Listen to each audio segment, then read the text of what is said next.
In this section, we'll be using the inverse function property to find the inverse of a few different functions.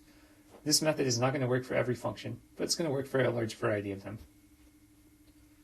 To outline why this works, let's just go ahead and first write the definition of f inverse again.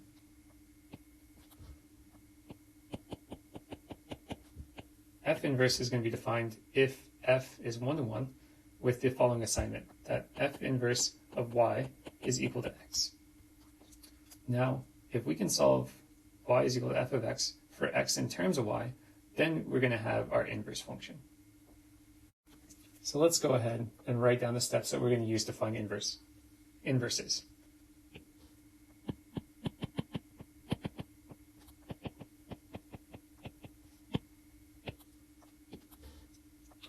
Number one, we're just going to go ahead and write down y is equal to f of x. Number two, we're going to solve f of x is equal to y for x in terms of y.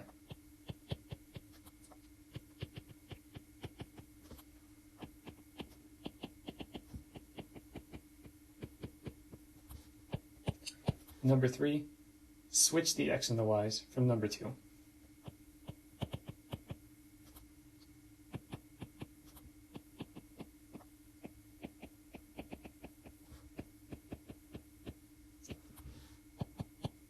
The result of step number three is the inverse function.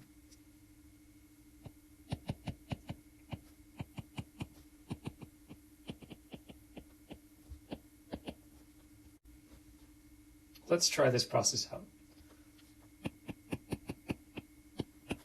In example 6, we want to find the inverse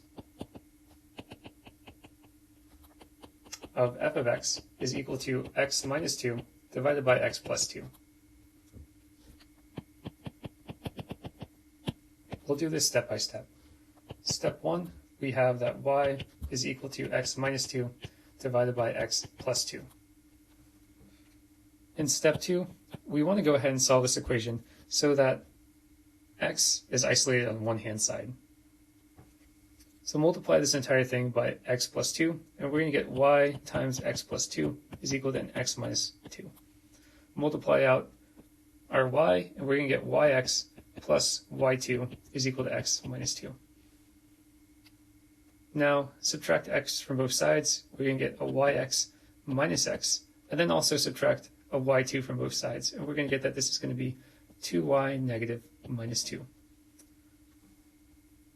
And the reason why we did this is because we have an x in each term on the left-hand side, which means that we can pull this x out. So let me go ahead and rewrite this on a new page.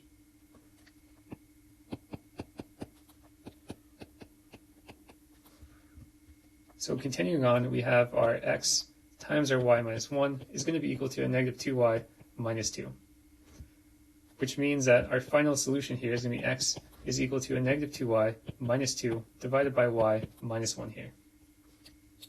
In step 3, we need to go ahead and switch our x's and y's in this equation over here, and what we're going to get is y is equal to a negative 2x minus 2 divided by x minus 1. And this is going to be equal to our f inverse. Okay, for extra practice, let's go ahead and look at another finding the inverse type problem.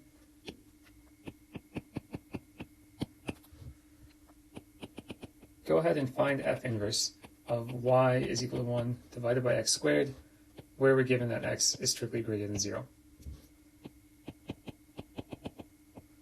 Again, let's just go ahead and do this step by step. In the first step, we just write down our equation, y is equal to 1 over x squared. In the second step, we just want to solve for our variable x. So multiply x squared on both sides. We get x squared y is equal to 1. Divide both sides by 1, and this is going to give us x squared is equal to 1 divided by y. And taking the square root, we're left with x is going to be equal to the square root of plus or minus 1 divided by y here.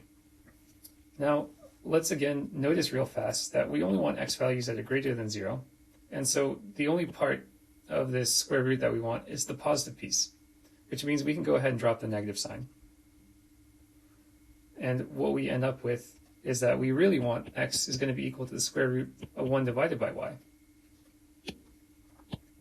In part 3, we go ahead and switch the x and y's in this equation here, and we're left with y is going to be equal to the square root of 1 divided by x. This here is going to be equal to f inverse.